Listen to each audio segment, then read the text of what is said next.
क्या आप जानते हैं कि एक नाइल क्रोकोडाइल का बाइट फोर्स 3,700 पाउंड पर स्क्वायर इंच से भी ज्यादा होता है, जबकि एक हिप्पो का वजन 3,000 से 4,000 पाउंड तक हो सकता है और जमीन पर ये 30 किलोमीटर पर आवर यानी 19 माइल्स पर आवर की रफ्तार से दौड़ सकते हैं।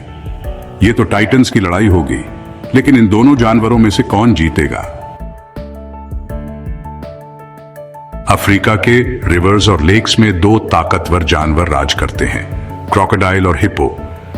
दोनों ही अपने आप में एपेक्स प्रेडेटर्स हैं, लेकिन जब इनका सामना होता है तो एक बड़ी राइवलरी शुरू हो जाती है जो पूरी दुनिया के वाइल्ड लाइफ एंथुसियास्ट को फैसिनेट करती है। असली सवाल यह है, इन ताकतवर जानवरों की लड़ाई में कौन जीतेगा? दोनों की अलग अलग स्किल्स हैं और हैबिटेट, एजिलिटी और कॉम्बैट स्ट्रैटेजीज जैसे फैक्टर्स भी मैटर करते हैं, इसलिए यह चैलेंज इतना आसान नहीं है। चलो थोड़ा और गहराई से देखते हैं। नाइल क्रोकोडाइल अपने आर्मर्ड बॉडी, पावरफुल जॉज और कैमोफ्लाज के साथ एक अल्टीमेट एम्बुश प्रेडेटर है। ये रेप्टाइल्स पानी में 2 घंटे तक छुपे रह सकते हैं, प्रे का इंतजार करते हुए।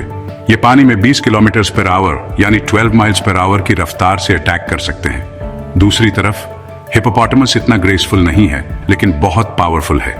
इसके बड़े और शार्प टस्क्स होते हैं जो 16 इंचेस तक लंबे हो सकते हैं। हिप्पोस बहुत टेरिटोरियल होते हैं, इनका वजन 4 टन तक हो सकता है और ये जमीन पर तेज दौड़ सकते हैं। ये अपना मुंह इतना बड़ा खोल सकते हैं कि एक बड़े क्रोकोडाइल को पूरा निगल जाए। मंजर तैयार है। जैसे ही सूरज ढलता है अफ्रीकन रिवर बैंक पर, परछाइयां लंबी होती जाती हैं और हवा में टेंशन छा जाती है। गंदे पानी में एक नाइल क्रोकोडाइल चुपचाप तैर रहा है। उसकी आंखें पानी के ऊपर दिख रही हैं। यह रेप्टाइल अपने आर्मर्ड शरीर को बहुत ही खतरनाक तरीके से हिला रहा है। उसकी हर मसल अटैक करने के लिए तैयार है। अचानक एक विशाल हिप्पो पानी से बाहर आता है। उसका विशाल शरीर शांति भंग कर देता है। हिप्पो अपने इलाके पर नजर डालता है और उसे घुसपैठिए का आभास होता है। क्रोकोडाइल की मौजूदगी हिप्पो के ध्यान में आ गई है। क्रोकोडाइल सावधानी से आगे बढ़ता है, एक सरप्राइज अटैक की उम्मीद में। उसके पावरफुल जबड़े थोड़े से खुलते हैं, नुकीले दांत दिखाते हुए काटने के लिए तैयार। लेकिन हिप्पो खतरे को भांपते हुए जोर से दहाड़ता है, अपने विशाल दांत दिखाते हुए अपनी ताकत का प्रदर्शन करता है। माहौल में टेंशन साफ दिखाई दे रहा है। क्रोकोडाइल पहले हमला करता है, हिप्पो की मोटी त्वचा को निशाना बनाते हुए, लेकिन हिप्पो अपने आकार के हिसाब से हैरान करने वाली एजिलिटी के साथ प्रतिक्रिया करता है, अपना विशाल शरीर घुमाते हुए और अपने जबड़ों के जोरदार स्नैप से पलटवार करता है। उनके टकराव की आवाज पानी में गूंजती है। लड़ाई भयंकर है। क्रोकोडाइल की स्ट्रैटेजी उसके बाइट फोर्स और स्टेल्थ पर निर्भर करती है, जबकि हिप्पो अपनी ताकत और एग्रेसिव डिफेंस का इस्तेमाल करता है।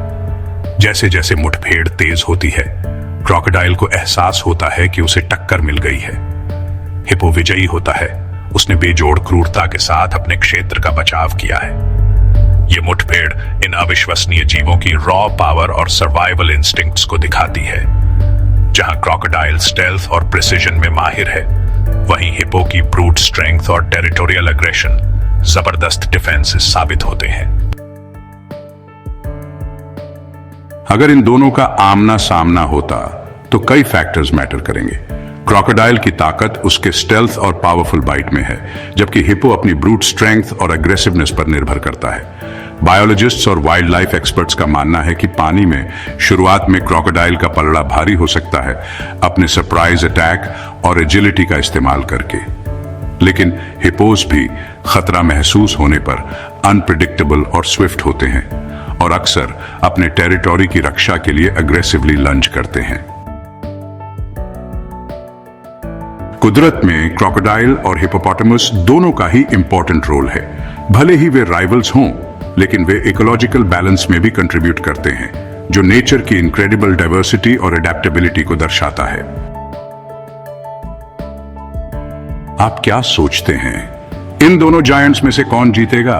हमें नीचे कमेंट्स में बताइए और दूसरे एनिमल मैचअप्स के सजेशंस देना मत भूलिए जो आप फ्यूचर वीडियोस में देखना चाहते हैं।